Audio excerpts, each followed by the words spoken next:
ఏరి కోరి మొగర్ని తెచ్చుకున్నాడు ఒక ఆమె. ఏరి కోరి మొగర్ని తెచ్చుకుంటే ఎగిరెగిరి తనిండట వాడు.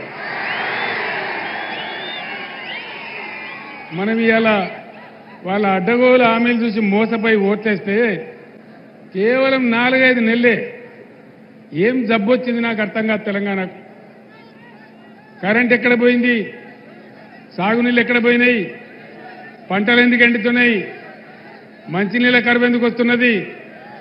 గత 10 ఏళ్లలో ఇవన్నీ ఉండేనా? ఇలా ఎన్ని గోల్మాలు అవుతాయి. ఒక్కటంటే ఒక్క హామీ కూడా అమలు చేయలేదు. ఆ రోజు మనం ₹1,00,000 కళ్యాణ లక్ష్మికి ఇస్తే తులం బంగారం ఇస్తామన్నారు. ఒక్కలకన్నా వచ్చిందా? రాలేదా? రైతు బంధు అందరికి వచ్చిందా? రాలే.